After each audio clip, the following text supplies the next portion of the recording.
in their old anarchy to the horizon line, it would take more than a lightning stroke to create such a ruin. In their old anarchy to the horizon line, um, anarchy is a state of lawlessness. Anarchy is a state of chaos, and it is old. I believe it refers to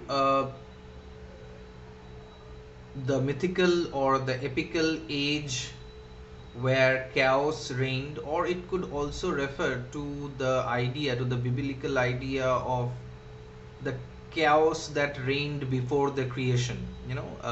Milton stuff, Paradise Lost stuff. If you remember your Paradise Lost, that before there was creation, before, I mean, if you know your Bible, the Bible also says that before there was any creation, there was chaos, and then there was God's word, which allowed a lot of light and which created in 6 days the entire creation, so on and so forth. So I think this old anarchy refers to that image, but to the horizon line. In their old anarchy to the horizon line, um, horizon itself is considered to be a line. Like horizon is that point where the earth and the sky is supposed to meet. And this old anarchy is ancient. This old anarchy is old. And if you remember your classes from structuralism, then you would remember that we talked about diachrony and synchrony both. So in this case, I think there is an idea. There is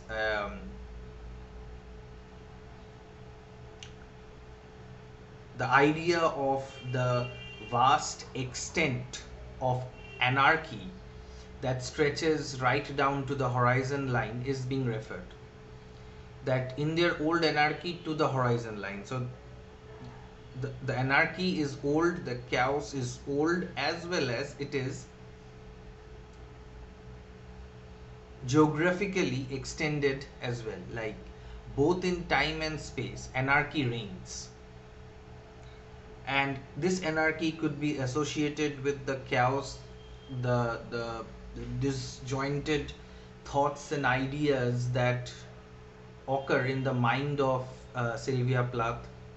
This disjointedness again could be associated with the postmodern practice of talking about, or the postmodern practice of um, signifying or showing, depicting um,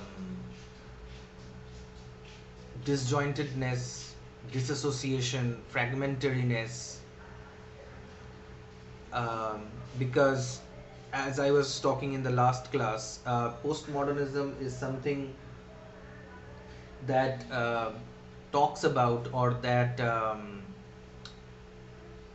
uh, that is about the depiction or the portrayal of anarchy, the portrayal of chaos, portrayal of dismemberment, portrayal of fragmentariness or fragmented units, that continues from the modernist perspective.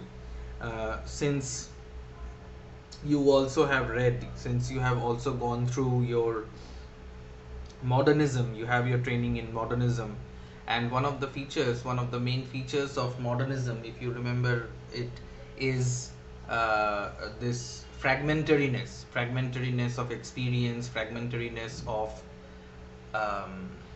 meaning.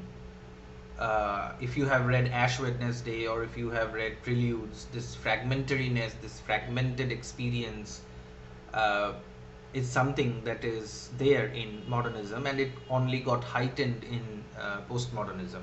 But whereas in modernism,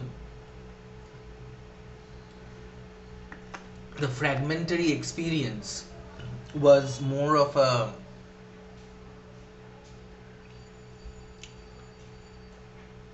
cause of pain and despair. In postmodernism, this fragmentariness, this disembodiedness, this dismemberment of experience became a kind of a source of celebration. মানে imagine করো যে মডার্নিজমে যদি তুমি কাদার মধ্যে পড়ে যাও, তাহলে মানে তুমি যদি মডার্ন ব্যক্তি হও, তুমি যদি মডার্নিস্ট হও, মডার্ন নয়, মডার্নের অন্য মানে হয়ে যাবে, তুমি যদি মডার্নিস্ট হও, তাহলে ধরো তুমি কাদার মধ্যে পড়ে গেছো, কাদা নোংরার মধ্যে পড়ে গেছো, তো তোমার কি মনে হবে? তোমার খারাপ লাগবে যে তোমার জামা কাপড় খারাপ হয়ে গেছে বা তোমার হাত পা নোংরা হয়ে গেছে, and you will cry or you will be angry or you will be frustrated and so on. But if you are a postmodernist, then if you fall into this mud, in this muck, then you will rather wallow in that mud, like the pig that we encountered earlier in the barnyard. Pigs like to wallow in the mud, not because they are dirty, but there's a scientific reason as to why animals wallow in the mud, so that their parasites die. And we think that's dirty. But anyway, so this anarchy, and that anarchy that stretches to the horizon line, that stretches to the end of space, is something that is a feature of post-modernity in this particular poem and in Plath in general. So it would take more than a lightning stroke to create such a ruin. So lightning has been one of the causes which has destroyed many monuments, many buildings. So this colossus, this colossal figure, this colossal image endured not just one but several dozens, maybe, such lightning strokes throughout the ages, and hence it has resulted in such a ruin. Now the colossus, the figure of colossus, is just a ruin, একটা ভগ্নাবশেষ, একটা ধ্বংসাবশেষ হিসেবেই আমাদের সামনে রয়েছে। But এই ধ্বংসাবশেষটাকে create করা হয়েছে। You see the antithetical idea in this line, create such a ruin. Do you think that ruins are created? What is your view on this, that how can a ruin be created? Ruins are not created. Give me just a minute.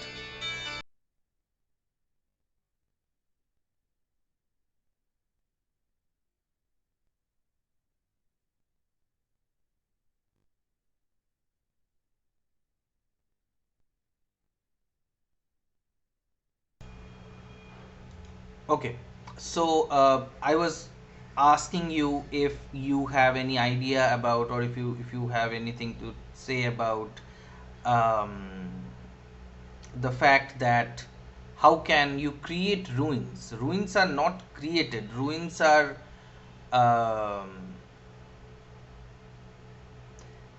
ruin is the result of destruction. So this is a beautiful antithetical image that is created here in this poem to create such a ruin. And it as if the lightning strike, imagine the lightning strike, or imagine the lightnings to be like um, chisel and hammer together, which falls on this statue and carves out some aspect out of the image, the monument or the building, and render it a ruin. And also, if we take into consideration the fact that um,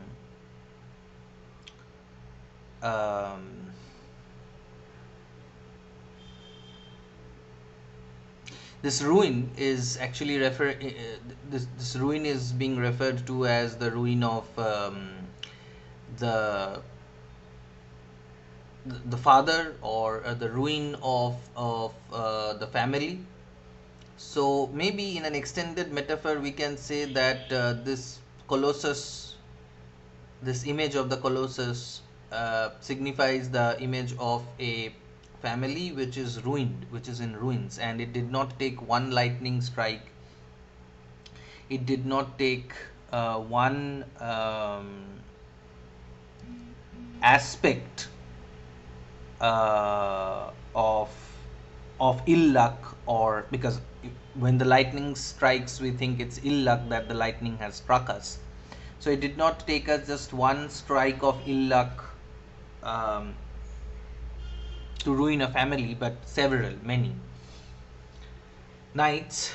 I squat in the cornucopia of your left ear out of the wind. So sometimes she takes shelter in the cornucopia. Cornucopia is the ear, the space, the little hole in front of the ear, where we rub with our fingers sometimes. Um, so she squatted over there, she sat over there as a refuge in the nights from the wind. And the cornucopia of the left ear, not the right ear, but the left ear. Um, and the image is so huge, and she is an ant-like creature who takes refuge from the winds during the night, the cold winds during the night, in the cornucopia, in the ear of the colossal figure. This could be associated with the lack of communication that uh, was there between the father and the daughter. Like, we hear from our ears, right? So in order to make her voice heard, Plath seems to have climbed up to the right to the hole of the ear, wherefrom she could scream her agony into right into the ear of the person concerned. This shows that how desperate she is to convey her agonies. Maybe not this ear might be the ear of the readers as well. Okay. Counting the red stars and those of plum color. So it's night, and she is counting the red stars and those of plum color. So plum is I think when ripe it's a yellow, plum becomes yellow. So yellow and red colored stars she is counting because she cannot sleep. That hints towards her insomniac nature. Any person who is depressed, or any person who is facing some psychological issues, might not be a very good sleeper, because if a person sleeps well, that person heals well as well. So from now on, when you sleep till late, and your parents are rather angry at you, that why are you sleeping till so late, or why are you sleeping so much, you could say that PC sir said, like one of these teachers teaching in our classes said that a healthy person sleeps a lot, and don't you want me to be healthy? So I mean, either you are healthy and you can sleep a lot, or if you are tired, or if you are mentally tired as well, you should sleep. And if you sleep a lot, then your mental tiredness and your psychological issues sometimes gets solved, because there are many psychiatrists, including Platz, who used to give her some kind of a calming medicine that made her sleep a lot. So, but even then, she could not sleep, or maybe this is the situation before she got into medication, or maybe she did not want to take the medication, and she counted the stars because she could not sleep, and she could distinguish the colors of the stars, the red stars and the plum colored stars. The sun rises under the pillar of your tongue. So the sun rises under the pillar of your tongue. So there is a pillar, there are pillars which are holding the tongue. It is strange that we don't see the tongues of sculptures. Like, if you recall sculptures, if you recall great paintings, we do not see the tongue, do we? Like, could you inform me about a great sculpture like that of David, or a painting like Mona Lisa or something like that, where we found the image of the tongue, or the tongue being depicted within the mouth or maybe outside the mouth? I don't recall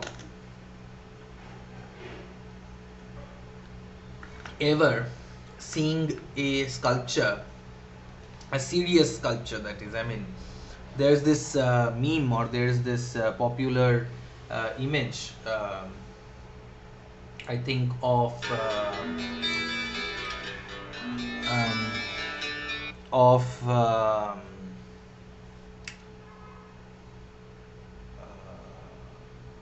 Einstein, who where he sticks his tongue out. So other than that, I don't remember people. I don't remember serious paintings or sculptures or depictions where they show the tongue, because I think showing the tongue is kind of out of the place, or out of the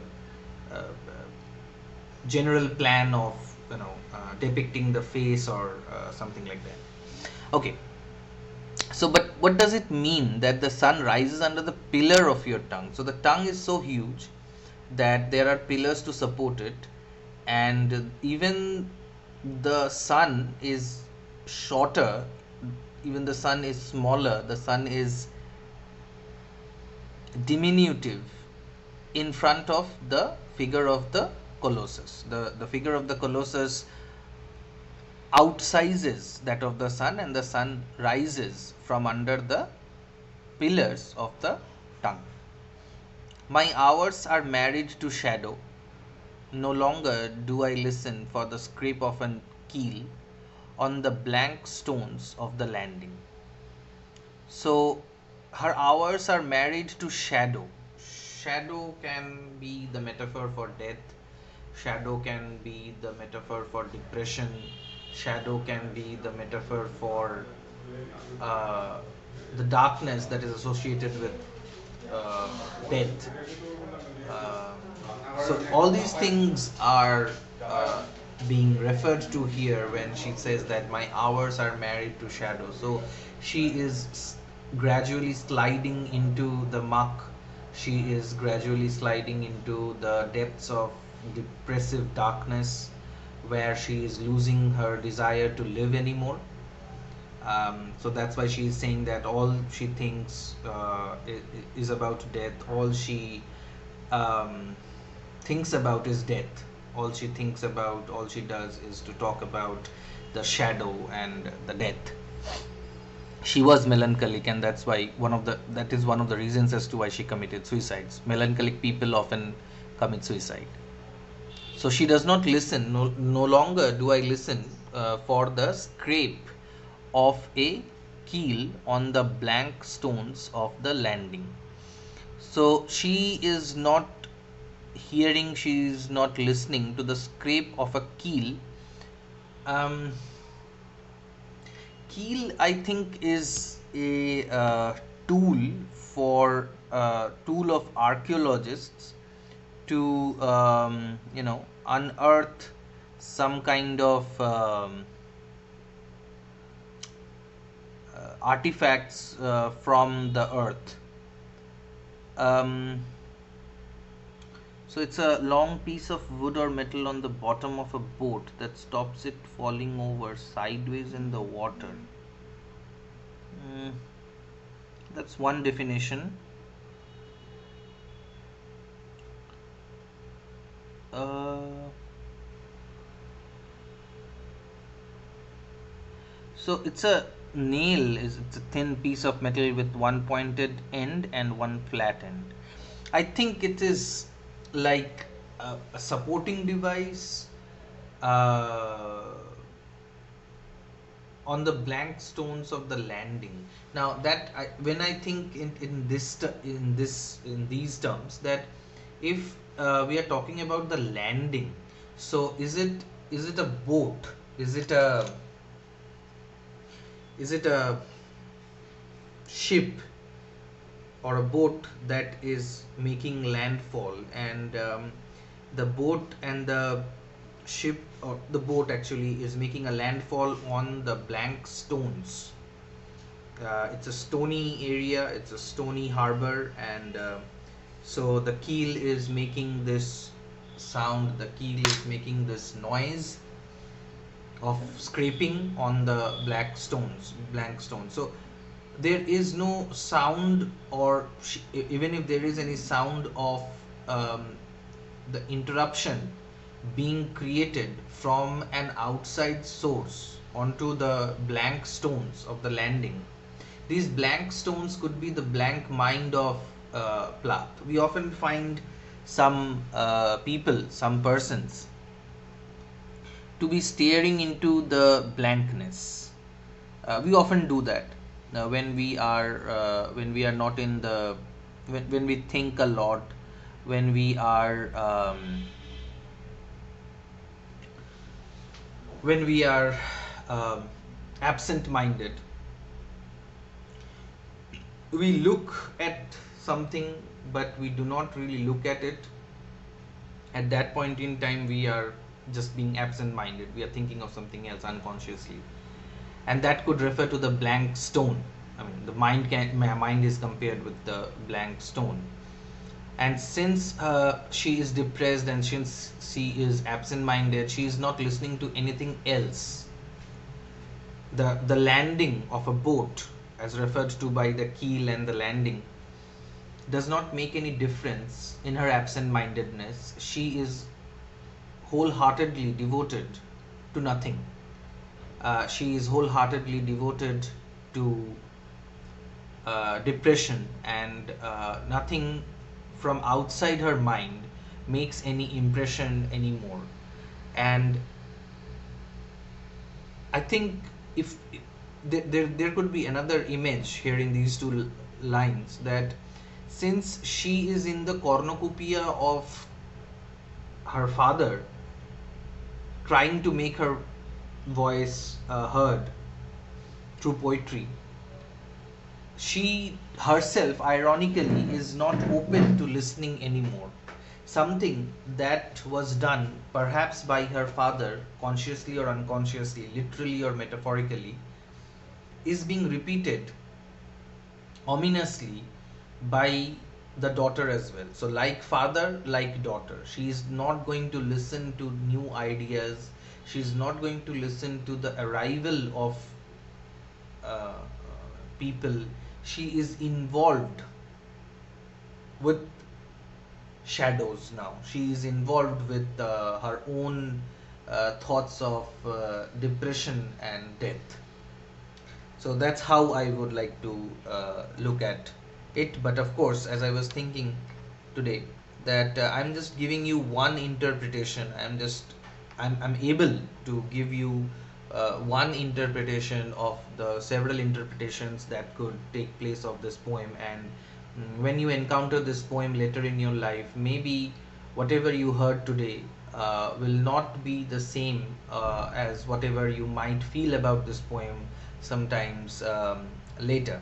So that brings us to the end of the poetry of Sylvia Plath. And if you have any questions, any doubts, you can ask, or we can go into um, Wife's Letter and try to maybe, I don't know, finish it today itself.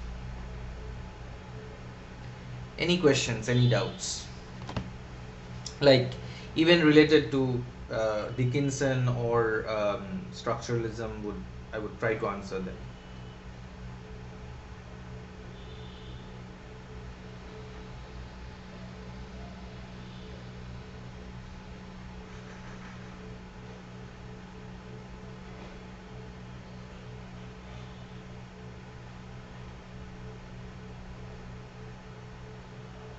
Okay, so since you might not have any doubts, um, which I think is unlikely, but maybe as what was his name? Who interacts with me a lot. Uh, he informed me that you have like other choices, so maybe you're not paying too much attention to this, which makes my life easier. But if you have any doubts, if you have anything to ask, you can ask here or in the uh, uh, classroom. I think we can interact there as well. Okay, so let's go into wife's letter, which I think is which is a short story, and which is also about a lady, a woman, just like Dickinson or Plath. Okay, so let me pull up the wife's letter. And do you think it will be a good idea if I share the screen and we could read it together, or do you have the PDF open in front of you? So I PDF in front of me. Okay. What about the other three?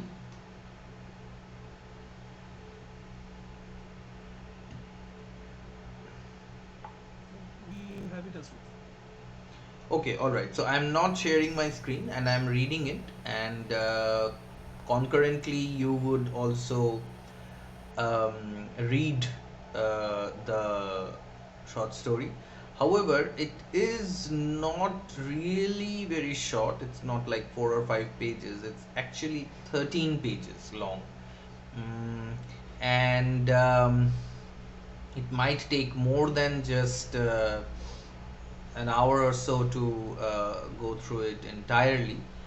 We will do our best to cover as much ground as possible, but we can also keep in mind the kinds of questions that can come from this short story, and go ahead with um, their discussions rather than going through the entire short story.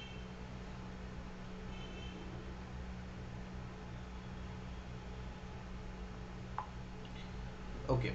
Uh, so I hope you have got these questions from Shukla ma'am earlier,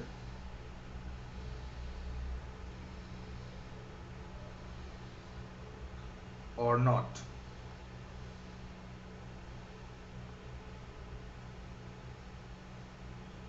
So we Could have the anybody? topics. So Yeah. we have Okay. the You have. Okay. Cool. yes, sir. You Yeah. You have the topics. That is great.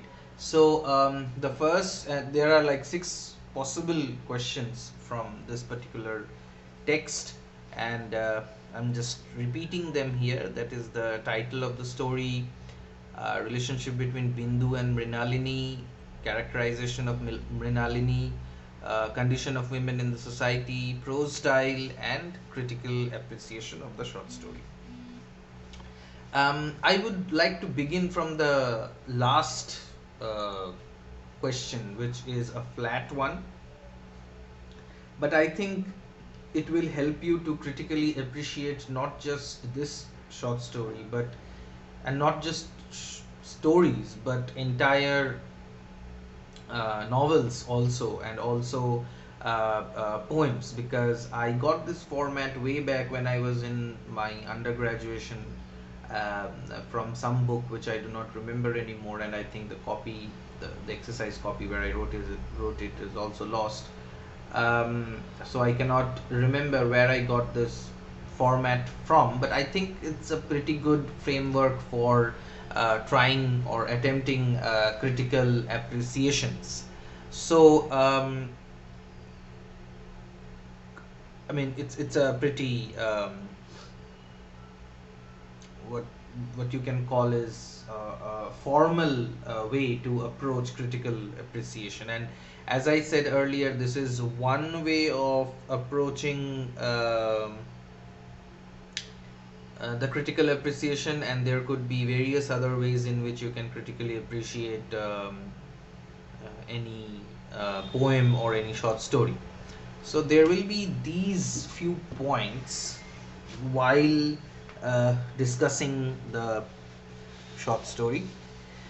In this case, the short story, and in other cases, poems, because I think there are a lot of critical appreciations to be done of Dickinson and Plath, right? So we can talk about that as well. So I'll just put them down one by one in the chat box so that you can see them or write them down if you want to. So it should, the first thing that you should begin the critical appreciation is, of course, with introduction. Like, you introduce what you are dealing with, right? Like, this is a short story written by Rabindranath Tagore, translated by so and so. It was written in this year and it was translated in this year, and the story in a single, as briefly as possible, like this, not the summary of the story, but a compressed summary, a précis of the story, maybe you can in that introduction. And next is we talk about the theme, the tone, the diction. Diction means the choice of words. Okay, theme, tone, diction. Okay, but before theme, tone, diction, you might provide a short summary of the poem or the short story or the novel if it is a novel, if you are asked to critically appreciate a novel. So summary, theme, tone, diction, figures of speech used, um, which like are metaphors, metonymies, synecdoches, ironies, and so on and so forth. But in when you are writing about this, whenever you are writing on any of these points, though the theme would be neutral, like if I ask you what is the theme of wife's letter, then you can simply say that women's oppression or the condition of women in 19th century Bengal. That is the theme of the short story. But and the tone is that of author wise empathy towards the female characters who are oppressed. The tone is somber, the tone is serious, the tone is empathetic, and there will be other tones of other works. Like, when you read the short story, what do you feel? Is the poet or is the writer making fun of the characters? Is there any satirical tone in the short story or in the poems that you have in front of you? Or is the tone serious, or is the tone comic? Is it funny, humorous, witty, and so on and so forth? Diction refers to the choice of words, which is more uh, important in poetry, in poems, while critically appreciating poems. But it is also important in short stories, where, like, which is um, not a huge prose piece, unlike a prose, where unlike a novel, where you would need to make a list of thousands of words in order to comment on the diction or comment on the language of the writer, which sometimes you have to do. And then figures of speech used. So these are just enhancements of language. Um, but how do they impact the effect of the poem or the short story? How do they contribute to the theme? How are they related to the theme? How is the tone? How did you understand from the figures of speech the tone of the poem or the short story or the novel. Um, these are the few points in critical appreciation. Um,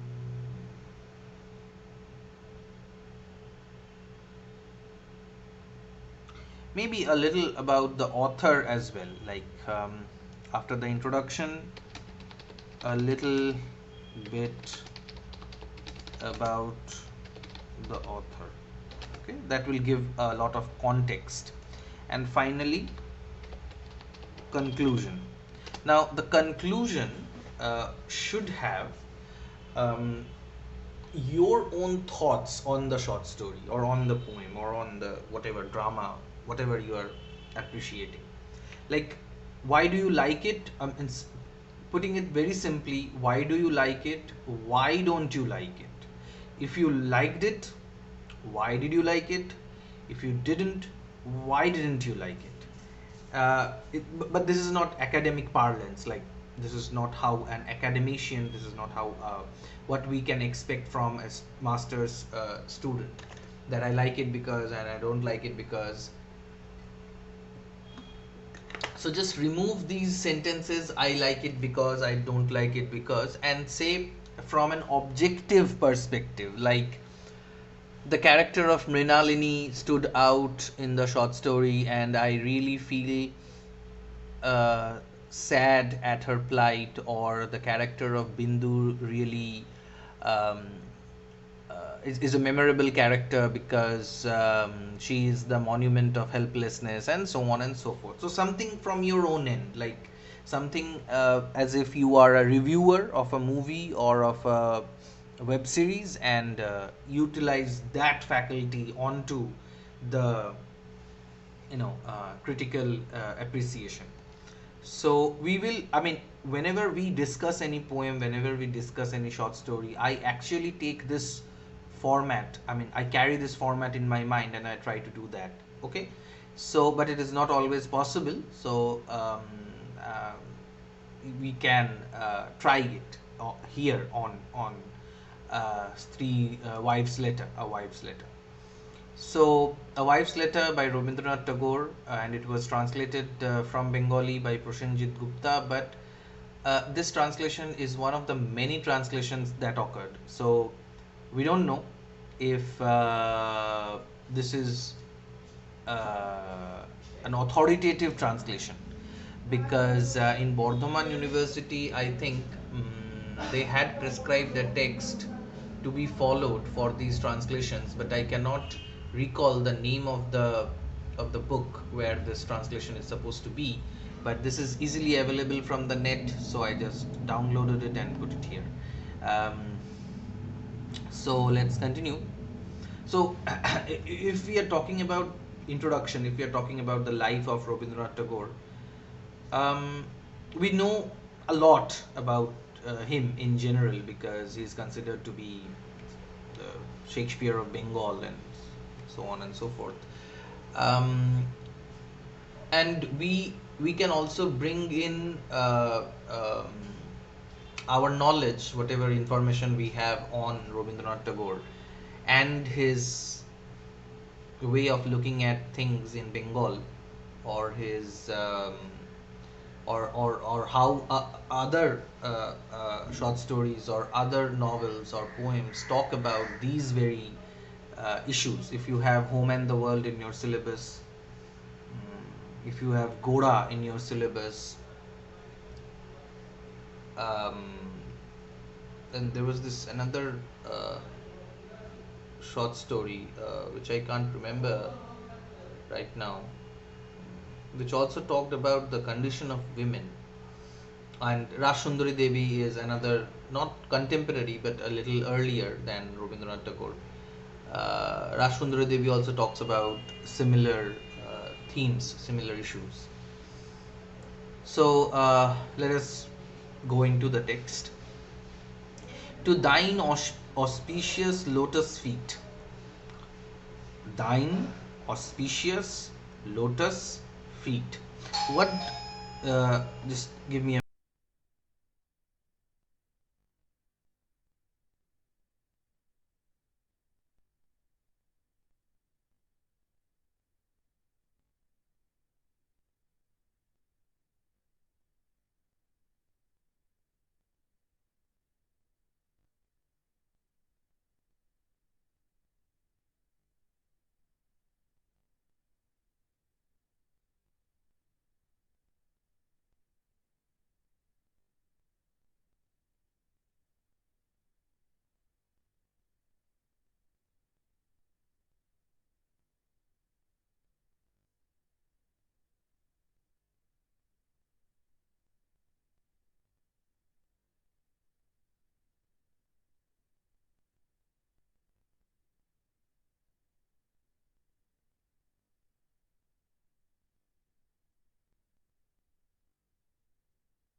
Sorry for that interruption. So let's continue with the letter. And since it's a letter, since we have a question on the title, that is comment on the title of the short story. Since it's a letter, I am sure that you have heard of this word, epistle. Epistle actually means a letter, and I'm sure you have heard of the term epistolary novel. And if you have heard of the term epistolary novel, maybe this is an epistolary short story. What is an epistolary novel? Can somebody tell me? If you have heard of epistolary novels. যেগুলো letter হিসেবে লেখা হয়, মানে letter সিকোয়েন্সে লেখা হয়। হ্যাঁ হ্যাঁ, চিঠির ফরম্যাটে যে নভেলটা লেখা হয় সেটাকে এপিস্টোলারি নভেল বলে। And any examples of epistolary novels?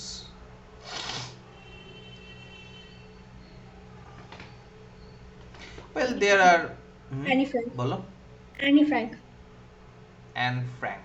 Okay, Anne Frank. Yes, Anne Frank, and then there is Pamela or Virtue Rewarded by Richardson, and many others. There are a number of other novels which are written in the form of letters. So this is the wife's letter, and this has a tradition that goes way back into the 19th century. So this has a bearing on the title. And wife's letter. Wife, the term wife comes with a number of connotations and significations. And a wife's letter is something that is supposed to be very intimate, something that a husband might be waiting for a long time to read, or not. A husband who might be living at a different place. It often happened that the husband has to live somewhere else due to some work, and the wife writes a letter, and the husband might be waiting for the wife's letter, which could be romantic, which could be intimate. But this letter is not intimate, this letter is not romantic, this letter is a protest rather than a letter which usually signifies affection, signifies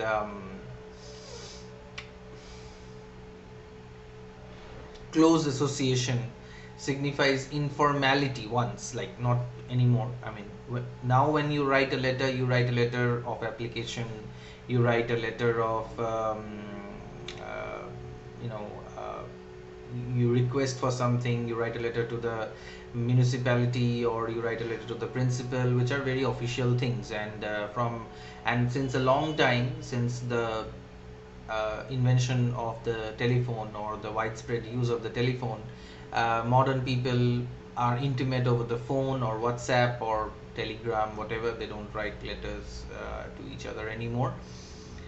So a wife and her letter, both these letters, both these words have significations of warmth, familiarity, domesticity, even romance. But the theme of the story that I discussed earlier is not that, is not romantic, it's domestic, yes, to some extent, but not something that you expect from a wife's letter.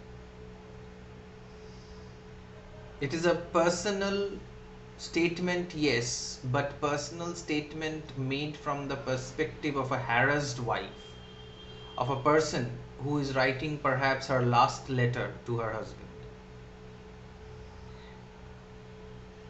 So the title is ironical to the as far as the theme of the story is concerned. It's an ironical title, you can say. So to thine auspicious lotus feet, I was talking about diction, and you see thine is a very old form of using the word your, and auspicious means a very big word to be used for a husband anymore.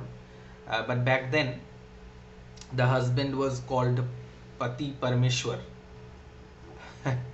And the husband was supposed to be holy, and the husband was supposed to be like a god. So that's why the the adjective or epithet auspicious is used here. And lotus feet, choron komole. Vishnu, Lord Vishnu has like feet like lotus, and men were often known in Bengal as Narayan, and hence Narayan is Vishnu, so he also has lotus feet. So even if it is a letter of protest, look how timidly, look how submissively, or how, with what much respect, how much respect does this lady write a letter or address the husband. So today we have been married 15 years, so it's their anniversary, and that's very romantic for her to write a letter on her anniversary. Yet not until today have I written you a letter. So she has never written a letter to her husband, bearing on the title that this is the first and perhaps the last letter that she would write to her husband. So this is the first time on her 15th year of marriage that she is writing this letter. I have always been close by your side. So, I mean, if your husband lives with you, then there is no point in writing letters, right? So, and if your husband doesn't really care about your letter, so there is no point in writing a letter either. But she has been close to his side for all these years, and you have heard many things from me, and so have I from you, but we haven't had space enough to write a letter. So why there was no letter? Because they did not have that space for the letter to be written. So a letter presupposes distance between the two people. Somebody is just 1 hour late. Okay. So I am now in Puri, on a holy journey, and you are wrapped up in your office work. Your relationship to Calcutta is a snail's to its shell. The city is stuck fast to you, body and soul, so you did not apply for leave. It was the Lord's desire, and so was His granting me my leave application. So she is in Puri on a holy journey. She is on a pilgrimage, and the husband is busy in his office work, and she perhaps makes an ironical statement, or she is, I don't know if she is making fun of her husband for and calling him a snail, but she thinks that his relationship to Calcutta is that of a snail to its shell. He can never leave Calcutta because the city is stuck to his body, like a snail's shell is to its body, to the snail's body.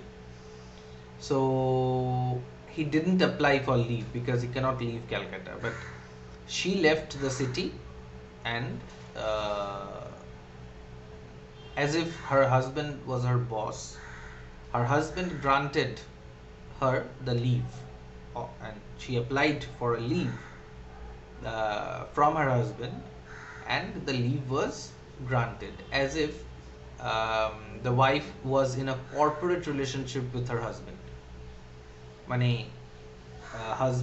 Wife হাজবেন্ডকে leave application তো দেবে না, মানে বেশিরভাগ সময় বা এখন যে জিনিসটা হয় যে যদি ওয়াইফ বলে যে না আমি বাপের বাড়ি যাব, তো অ্যাকচুয়ালি মানে বেশিরভাগ হাজবেন্ডসরা খুশিই হয় অ্যাকচুয়ালি, তো লিভ অ্যাপ্লিকেশন দেওয়ার কোনো ব্যাপার থাকে না, যে কিছুদিনের জন্য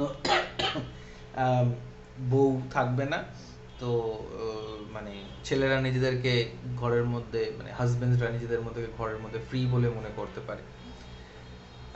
But back then, the wife was under the control of the husband, and it seemed as if uh, the family chores, sorry, chores, were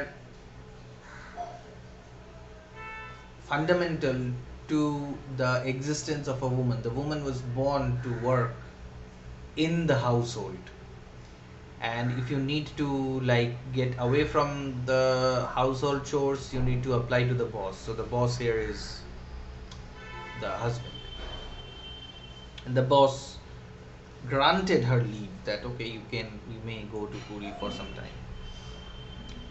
I am Major Boo, the second bride in your joint family. Today, 15 years later, standing at the edge of the ocean, I understand that I also have other relationships with the world and the world keeper. So I find the courage to write this letter. This is not a letter from your family's Major Boo, not from the second wife. This is an affirmation. This is an assertion of the self, perhaps for the first time, of a wife, of a person who is not known by any name but as Major Bow, second bride. She is asserting her identity. This letter is, as I said, a protest, and through this letter, Mrinalini, who is not named till now, is asserting her identity as a woman, as an independent creature, not just a wife, not just Major Bow, not just in her relationship with her husband. It's like the relationship of structuralism, if you remember it, that Saussure said that there are no positive terms, only relationships. But here I think uh,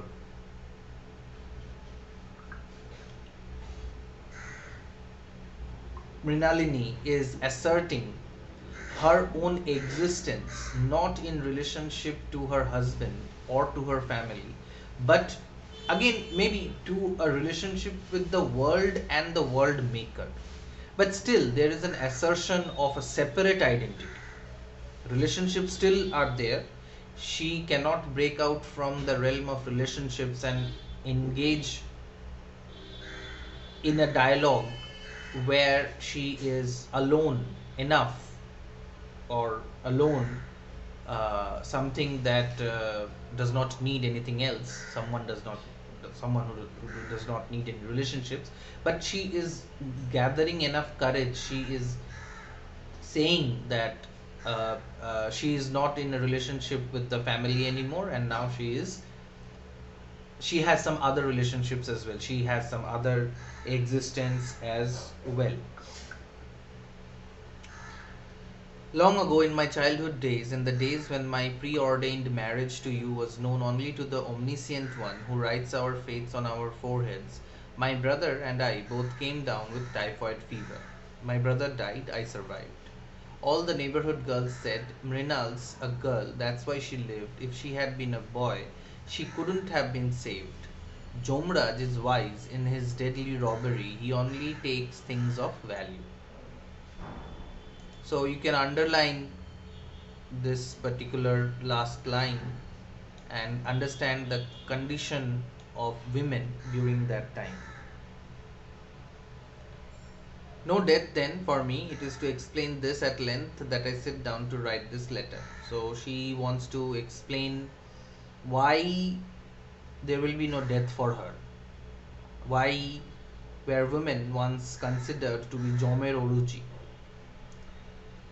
This terminology, this phrase Jomeroruchi, I think came from this idea that the women have longer lives than the men have. Well, of course, most of them don't drink alcohol like water or don't smoke uh, shit into their lungs. So that's why they live longer. I mean, but people used to say that the the women have to the women have the power to endure, so they endure and so they live longer. Anyway, when your uncle, a distant relative, came with your friend Nirod to view your prospective bride, I was 12. We lived in an inaccessible village where jackals would call even during the day.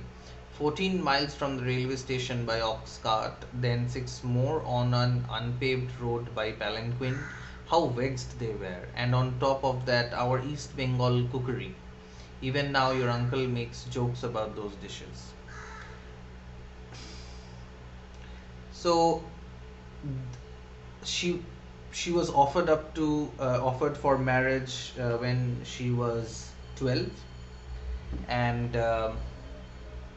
they lived in this an inaccessible village where the jackals would call even during the day. So it's like a, you know, Dhar Govindapur or a Pad Gram, whatever we can call it, and she belongs to this East Bengal lineage, Bangal she is, and the uncle makes jokes about the way Bangals cook. I don't know how many of you guys are Bangal over here, um, but I don't know what is so funny about Bangal cooking, because I think Bangal cuisine is one of the best cuisines in the world, as is Ghoti. But I mean, there was some point at which a woman needs to be made felt small, and since a woman's domain was cooking, even the men would comment on that. So there was no place where they would not be criticized. And so, if you are a Bangal and if you cook Bangal dishes, then also you are at fault. So your mother wanted desperately to make up for the plain appearance of the first bride with the good looks of the second. Otherwise, why would you have taken all the time and trouble to travel to our distant village? In Bengal, no one has to search for jaundice, dysentery, or a bride. Jaundice, dysentery, or a bride. Condition of women. So, a bride was considered as avoidable, as common, and yet avoidable, like the jaundice and the dysentery, because a bride was a liability. They come and cleave to you on their own and never want to leave. So if you have jaundice, if you have dysentery, diarrhea, and all these things, then they will come on their own. Like, you won't invite them to your house, but they will come on their own and they will never leave. And that is how a wife, that is how a bride is described. Father's heart began to pound. Mother started repeating Durga's name. With what offering could a country priest satisfy a city god? All they could rely upon was their girl's appearance, but the girl herself had no vanity. Whoever came to see her, whatever price they offered for her, as if she was an object to be sold, that would be her price. So, even with the greatest beauty, the most perfect virtues, a woman's self doubt can never be dispelled.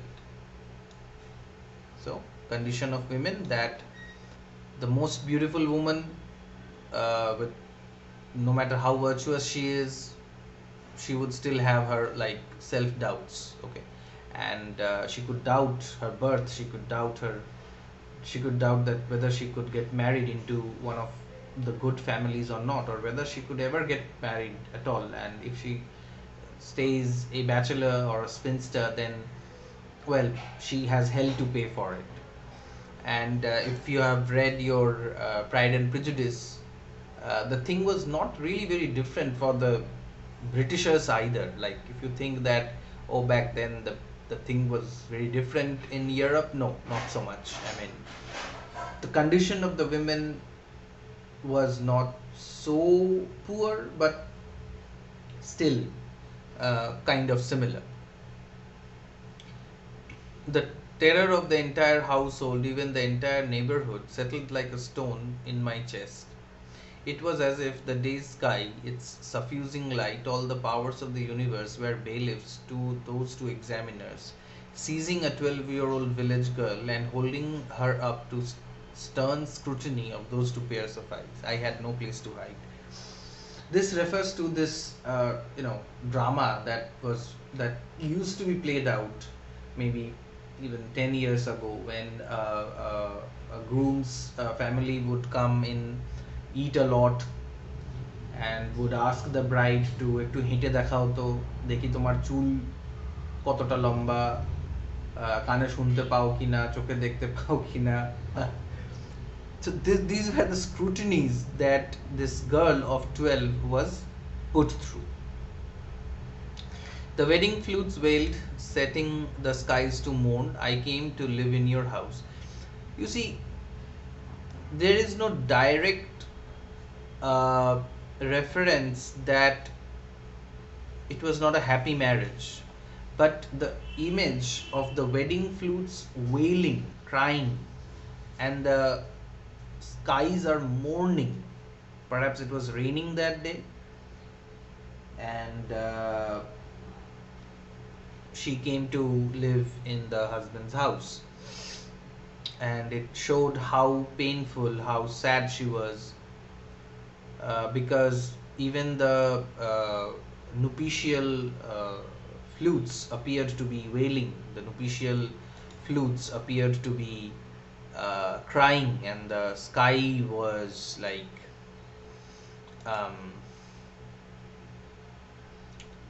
mourning. At great length, the women tabulated all my shortcomings, but allowed that by and large I might be reckoned a beauty. And when my sister-in-law, my Didi, heard this, her face grew solemn. But I wonder what the need was for beauty. Your family didn't love me for it. Had my beauty been molded by some ancient sage from holy Ganga clay, then it might have been loved. But the Creator had molded it only for His own pleasure, and so it had no value in your pious family. Though she was beautiful, she was not loved even for her beauty. She was like assessed, she was measured to be okay, chal jayega, but not loved. Not, she was not beautiful enough to be loved, but she was a beauty. She was beautiful to look at, and that is what the Bonidi Badi, Jomidar Badi, or the rich people wanted, to have a trophy wife, to have a beautiful girl in the house as the wife, whom no one else would look at, whom no one else would have the privilege to look at or appreciate. If you have read this poem, My Last Duchess, the situation is similar. That I had beauty didn't take you long to forget, but you were reminded every step of the way that I also had intelligence. This intelligence must have lain deep within me, for it lingered in spite of the many years I spent merely keeping house for you. These are very ironical lines. Like, I mean, women, of course, have intelligence, and the Brahminical society, or the society that reigned, the zamindar system, the zamindari system that reigned in the 19th and 20th centuries, was afraid of the women's intelligence, and that's why they were put into rigorous household chores, so that they don't show that they are intelligent. Because many studies have found out that in some cases women are more intelligent than men and can do things better than they can. Even in the animal world, it is the women, it is the female animals that make most of the um, hunt and not the male animals. So, but she was she was beautiful. The husband forget because the husband would think that okay, I mean, you see the same beauty again and again, and it becomes dal bhat. But then the problem that arose, sorry, was this, that she had intelligence, and men with their many men with their fragile ego does not like intelligent women because they are a threat to them. So even when she was housekeeping, she was not doing anything intellectually enhancing, she still kept up her intelligence. My mother was always very troubled by my intelligence. For a woman, it's an affliction, a problem. Like if you are intelligent and if you're a woman, then you will face more troubles than if you are not. If whose life is guided by boundaries, seeks a life guided by intelligence, she will run into many walls that she will shatter her forehead and her future. But what could I do? The intellect that the other wives in the house lacked, the Lord in a careless moment had bestowed upon me. Now whom could I return the excess to? Every day you all rebuked me, precocious, impertinent girl, a bitter remark in the consolation of the inept. I forgive all your remarks.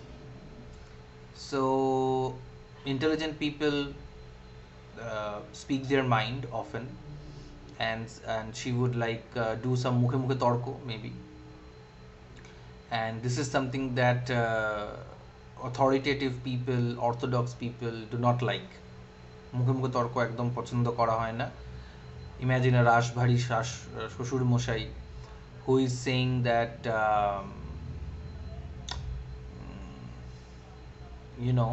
he thinks that it will be since it's going to rain a lot, or since they should build their they should take chances by depending upon the monsoon, and the intelligent woman says that Shoshur Moshai, since it rained last year a lot, it seems that it will not rain this year.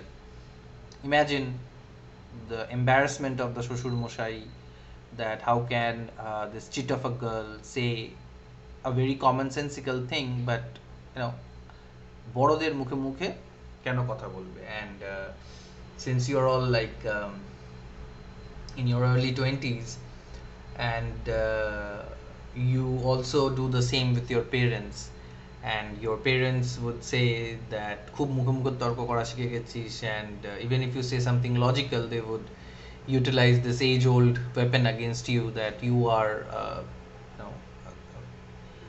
child and they have given birth to you and you should listen to them.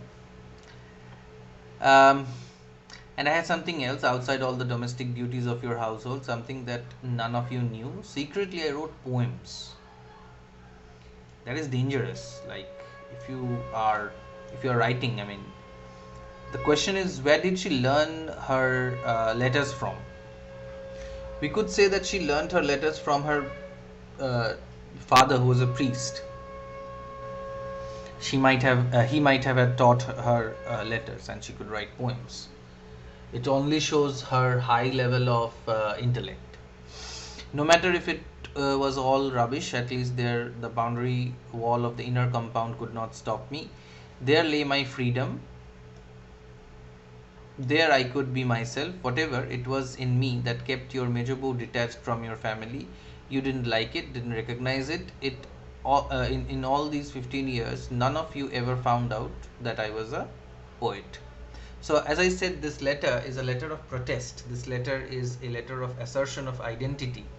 And here I think Mrinalini is asserting her identity as a poet that has nothing to do with the household chores of every day. Among the earliest memories that I have of your house, the one that comes to mind is of your cowshed, right next to the stairway leading up to the... So there is a break here, like from the past, from the way things happened to her, her marriage, the way she was ridiculed, and the characterization of Mrinalini is done here as an intelligent person, as a person who was called precocious and impertinent, and then she comes up as a poet. But that now things turn to some external aspects. Okay. So she talks about this cowshed, and where this cowshed was, and whatever happened there. Uh,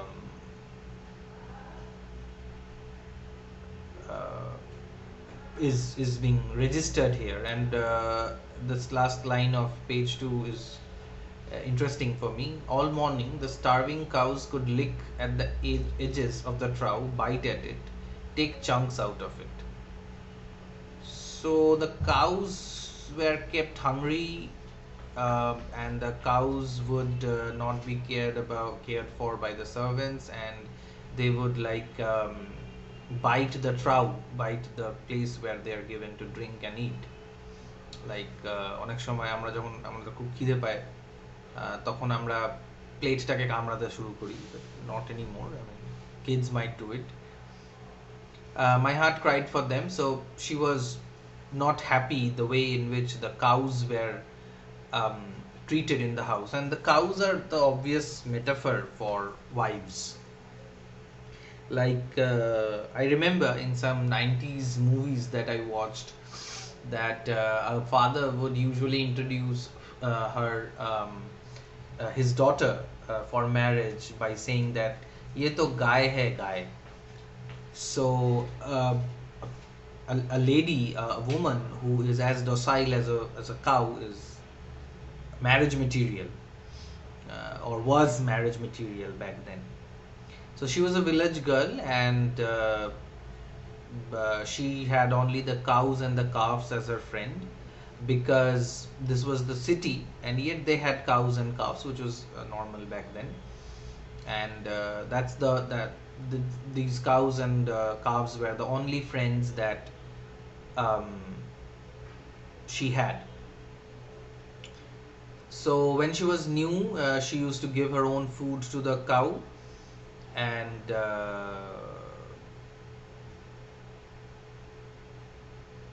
when she would take much care of the cows, some people would jibe at her, some people would make fun of her, saying that she was a goala. She used to keep cows in her household, and not the daughter of a priest, but the daughter of a goala, or an animal husbandry person. So the daughter was born and she died. She also asked her to go with her, but remember, death is not for her. So death did not take her. She is still the Jones Orochi, and she wanted to become a mother because she could have had felt another soul like her, connected to her. And this also refers to the high death rate among the infant mortality rate was pretty high in the 19th century. And the daughter died, and she wanted to have this daughter so that she could have another person to talk to. That's how pathetic the situation is. So this next paragraph talks about how the doctor, and perhaps this is an English doctor, so if he had been an Indian doctor, then he would not have had been surprised at the unhygienic condition of the place where the laboring mothers were kept. I mean, I think they were like put in the cowshed, or they were put in some dark room where she has to, like, if she survives the childbirth, many women died during the childbirth. If she somehow survived the childbirth, She had to stay in the what was that called? Oh, it starts with O. What, what, what is that word? Where when the child is born, the mother has to stay alone away for like 6 or 7 days. Uh, can't remember that word right now. It's a terrible word. I mean, it brings out terrible associations. Uh, but this is a common Bengali word. I mean, it used to be a common Bengali word.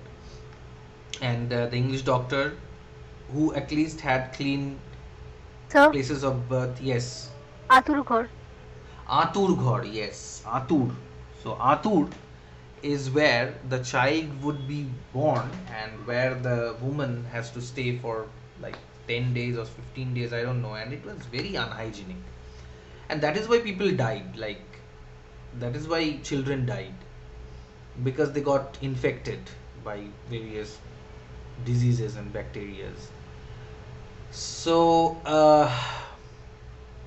and she talks about the inner rooms, which are the reverse of the embroidered pattern on the inside of the other houses, because it's a woman's house, it's a woman's room.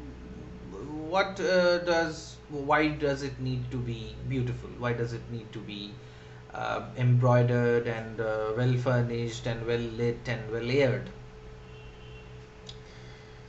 So um, and then the doctors mentioned, the doctor said that he made one mistake. He thought this neglect would cause us sorrow. Just the opposite. Neglect is like ashes that keep the fire hidden within but do not let the warmth die out. When self respect ebbs, a lack of attention does not seem unjust. Neglect and lack of attention is not a problem for women back then, but it's actually a good thing that you can live in peace if nobody is looking at you. Say, for example, if we had asked each other to like turn on our cameras, it would have been well, it would be costly because of the data charges, and we would not have been wearing anything we like, and we would have been compelled to look at the camera and you know um, not stayed in some freedom. I mean, all of us, since we are not paying attention to each other, if I can say that, we can do almost whatever we want. Like, maybe somebody has already fallen asleep, and if you by mistakenly unmute yourself, you can hear somebody snores. So but if I'm not paying attention, if I'm just speaking on my own and not asking you questions, then you have the liberty to do whatever you want to do. A similar thing happens with, like, when the self respect ebbs, when you do not want to be disturbed. It's rather a boon to be left alone in neglect rather than being constantly in the eye of criticism. Once you are old in the family as a wife, nobody is like paying too much attention on you, and you can live in relative peace. Okay. So she wasn't even afraid of death. And she says, what is our life that we must fear death? Of course, like, you need to love your life, you need to have something in your life that makes you want to stay in this world. I mean, if you do not have anything that is worthwhile to live for, why do you want to live anyway? But Jomraj did not pull her like a clump of grass, but uh, she didn't die. And she says that a Bengali girl will wish for death on the slightest pretext. But where is the courage in such a death? I am ashamed to die. Death is too easy for us, because they think that they have done some great error in the past, and that is why they are born like they are born in the form of women. It was a common idea once upon a time that if you commit a lot of crime in one life, then you would be born as a woman in the next life, only to endure a lot of pain. uh, so that is what is being mentioned here. So she kept talking about this child that could have had brought some relief to her, but it didn't. But then, in the fourth page of this PDF, something happened. Some another change occurred in her life, and herein we find the character of Bindu being mentioned. Okay, I think there is something on Bindu as well, right? No. Yeah, I mean relationship between Bindu and Mrinalin. So my elder sister-in-law's sister Bindu, mistreated by the cousin she lived with after the death of her widowed mother, came to your house to seek refuge with her sister. That day, all of you thought, why did this misfortune have to land at your doorstep, at our doorstep? Misfortune. Who is this misfortune? Who is referred to as misfortune here?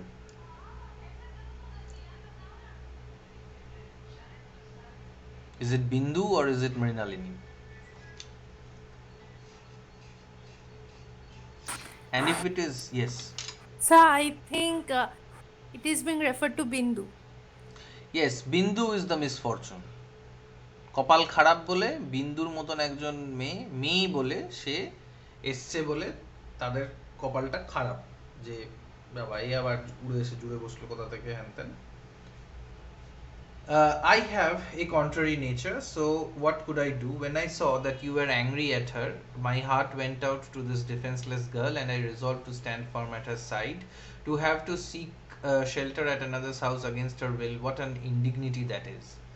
Even if we are forced to accept someone against our will, should we push them away, ignore them?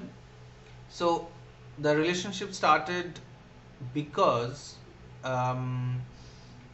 Bindu was a shelterless girl who wanted to have shelter in their house, and Mrinalini had recently lost her daughter. She had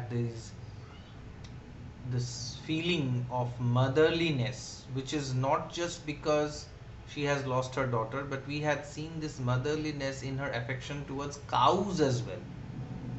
So if she was motherly towards cows, then she would be motherly towards a girl also. Okay, so all these things came together, and she stood firm by Bindu, and she said that Bindu would stay with her. And I watched my Didi. Out of great compassion, she had brought her sister Bindu in, but when she saw her husband's annoyance, she began to pretend that Bindu's presence was an unbearable imposition on her too, and she would be relieved to get rid of her. She couldn't muster up the courage to express her affection publicly for her orphan sister. She was a very devoted wife. Now, this line is so true, and at the same time so very depressing, that if you are a wife, you have to forget who else is there in your life. You can't even love your sister, orphaned sister, since you're a wife. You're a wife, that's it, and you will have nothing to do with your bapir bari people. The moment you are married, you are like in a kind of a slavish relationship with the in-laws, and you cannot think, you cannot love, you cannot do anything for your Baper Bari people, and this happened because there was no economic independence. Like, you guys would work, and you guys would do business, and you guys would, like, be economically independent, and you could bring in anybody from your Baper Bari or Shoshur Bari or whoever's bari into your house, and nobody has anything to say because you're spending your own money on that person. And but then, back then, the wife did not have any economic any source of income. She did not have any economic independence. If you have And you must see this movie, if you have not already, Goynar Baksho. A brilliant portrayal of these very things in the Bengali upper class household or upper middle class household. You will relate this with the uh, movie very easily. Observing her dilemma, I grew even more distressed. I saw her make the rudest arrangements for Bindu's food and clothing, and she ensured that everyone knew about it, and so demeaned her in every way, even engaging her in household chores as she would a housemaid. I was not only sad but also ashamed. Didi was anxious to prove to everyone that our household had been fortunate in obtaining Bindu's services at bargain rates. The girl would work tirelessly and the cost was minimal. So your sister comes into your house and she has to work like a housemaid because she is an orphan. Um, it makes people sad. It should make people sad. I mean, even if Bindu's sister was loved her, but she knew that if she does not do this, then Bindu would be cast out of the house. That Bindu should be useful as a housemaid, otherwise she has no place to live in the house, and she would be cast out in the cold world outside. And Mrinalini, since she was very intelligent, she could understand what is going on. So we knew that the Didi herself had like no looks, and she was also not rich, and there was nothing that could work in her favor. So uh, there's nothing she could do more for her sister. But this is where uh, Bindu was brought under the wings of Mrinalini, and Didi said that the first wife, Borobu, would say that she's spoiling Bindu, and she would complain to everybody that uh, Mejobo is spoiling Bindu. Bindu should work, but Mejobo is giving her good food and good clothes and like letting her sleep on her bed and so on and so forth. But what mattered was that, look at the last line of this paragraph, her heart was lightened by it. Though she had to make this appearance that she is very annoyed by the presence of Bindu, even if she was her own sister, she she understood that Mrinalini would take her up if she casts her out, or if she is rude to Bindu, then Mrinalini would take her up. And when Mrinalini gave her love to Bindu, Didi was happy that, okay, fine, finally my sister has got somebody who loves her. And uh, Didi always tried to leave a few years off Bindu's age. She was no less than 14, and it was just as well to mention this only in private. Hmm. Why would why do you think Didi tried to leave a few years of Bindu's age?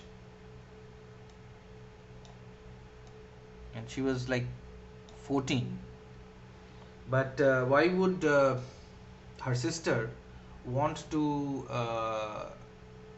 present Bindu as younger than she was?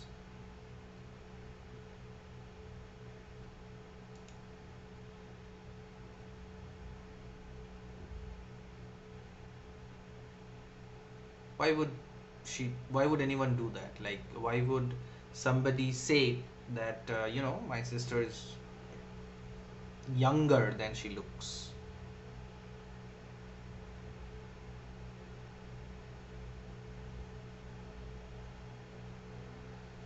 Because if you read the next few paragraphs, there is this question of her being given off to marriage. There was nobody to arrange a marriage for her. There was no one to arrange a marriage for her. And marriage was the only way in which Bindu could be saved. Because the marriage was the only prospect that was left to a girl. I mean, if a girl does not get married soon enough or quickly enough, then she would lead a harder way of life than at this point in time. At least uh, she's she has some respect, at least since she's working and all. But the more, if she ages and if she does not get married soon, then she will not have that, even that respect, and she will be considered as a burden on the family where she has sought shelter. um, so initially Bindu, when when Bindu was taken into Mrinalini's apartments, Mrinalini's room, she was very afraid of her, uh, and but Mrinalini gradually won her trust and love. So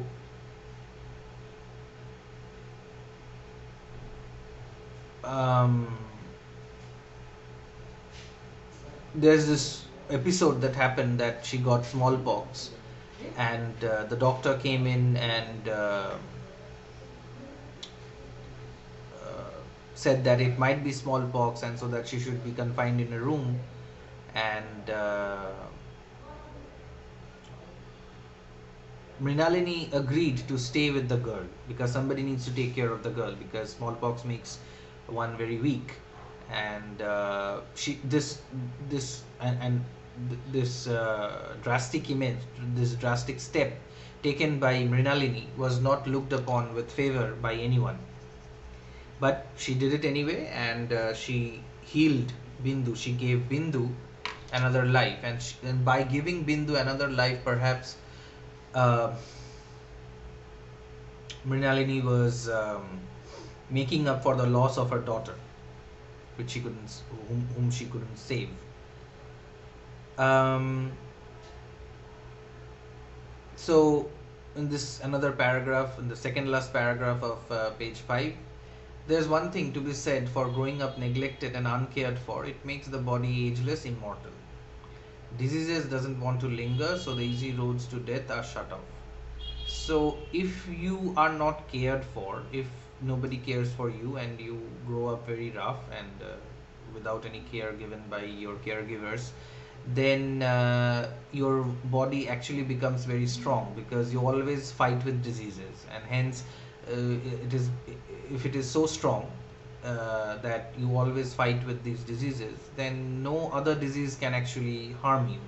So the more, if you stay under a lot of care, and everybody is running errands for you, everybody is taking care of you, your immunity, both of mind and body, will reduce, um, will fall. And but if it is the other way around, if nobody cares for you, and you are like born in dirt and grow up in dirt, no disease can actually kill you. So the easy death, which are for men of the society, are also blocked or shut. So as Bindu's fear of me ebbed, another problem arose. So, what is the problem? She began to love me so much that it brought fear into my heart. Uh, Love brings fear. Like if a woman in our society gets attached to any body or anything more than her husband or her family, then there could be a problem. I have never seen such an embodiment of love in real life. I have read of it in books, of this kind of intense attachment, and there too between women. Now, this is something that is another aspect of this short story. Uh, when it when she says that I have never seen such an embodiment of love in real life. I have read of it in books of this kind of intense attachment. So, and between women. So, here, this relationship between Bindu, which is another topic for you, this relationship between Bindu and Mrinalini, I think, crosses the threshold of the relationship between a mother and a daughter and into something more physical, more even sexual. I mean, it's not it's not unnatural. It is not uncalled for because um, a mother is looked upon as a sexual object by the child of any gender. I mean, the child does not really have any gender, but the baby is attached sexually in fact to the mother, and this is a kind of a recalling of that Oedipus complex. Only here, Oedipus is not a man but a girl of 14, a woman. So, not for many years had I had occasion to remember that I was beautiful, that long forgotten beauty and charmed this plain looking girl. So it's not the fact that Mrinalini had saved Bindu's life, but according to Mrinalini, it is her beauty that has attracted, that has made, that has charmed. The word charmed, as far as diction is concerned, the word charmed is important here, that this plain looking girl is charmed by the beauty of Mrinalini, which could not charm her husband, but it has charmed the girl. And that's what makes us think that this relationship could be a little more than just, platonic mother daughter relationship. She would stare at my face, and the hope and trust in her eyes would grow. She would say to me, Didi, no one but me has seen this face of yours. She would become upset when I tied my hair myself. She liked to play with my hair, arranging it this way and that. Apart from the occasional invitation, there was really no need for me to dress up, but Bindu was eager, and every day she would ornament me one way or another. She grew besotted with me. So this is what lovers do. Like, they would look, they would gaze deeply into each other's faces. They would try to find a world within each other's faces. They would play with the hair. She was obsessed with Mrinalini because I think neither Mrinalini nor Bindu had ever got this kind of attention paid to them, no matter how beautiful or how uh, no matter where they were. So the girl Bindu never had this attention from maybe her sister or maybe from her father or mother, and Mrinalini never got it from her parents or from her in-laws. But this mutual attention that they were paying each other um, was the bond that made the relationship between Bindu and Mrinalini so strong. So,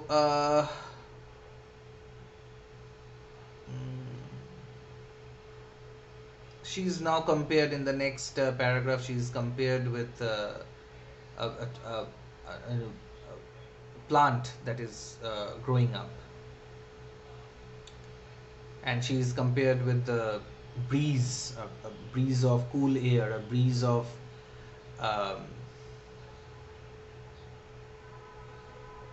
fresh air in the corner of an alley, in the blind alley. um,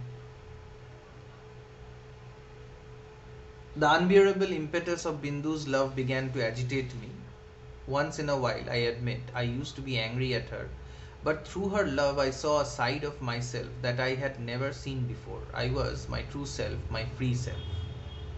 So, Bindu's relationship with her brought out the true side of Mrinalini.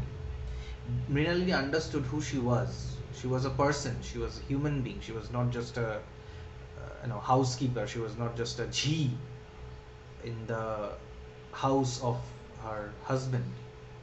In fact, if someone of you is from uh, this part of Mednipur, is anyone of you have your lineage from Mednipur? No. Okay, so I heard this that girls or daughters were they had this name called G. Uh, so that's how I think this Bonji came from, which is actually Bonji, Boner May. So um, that was interesting for me to learn. So it was a true self. It was her free self, and that is what love I think does to um, a person. But it is debatable, of course, but we can debate on the fact that is it the love between a daughter and a mother, or is it something, I would say, better than it or beyond it? Because um, I mean, it can happen that even a love between a mother and a daughter, they realize their true self, their free self, because we are the most free when we are in the house, and we are most free when we are in front of our mothers. But I won't suspect. I won't say that I suspect there is a homosexual relationship between. There's a lesbian relationship between Mrinalini and Bindu, but there is a possibility of the same. There is a space. There is a suggestion of the same, and a good short story will never tell you something blankly, but will only give you a suggestion. So let us stop here today, and if we meet again, we will try to finish the rest of the short story, which I hope you found until this point in time interesting at least, and depressing all at the same time. But if we do find another class, if we have another class before your exam begin, then we will try to finish the short story, and we will also try to touch up the other things that we have done. I think we will know whether we are going to have extra classes or not soon, and we can go ahead from there. So do you have any questions, anything that you would like me to answer, or is it, I can call it a day, because I understand you're tired. You have been listening to me for 3 hours now.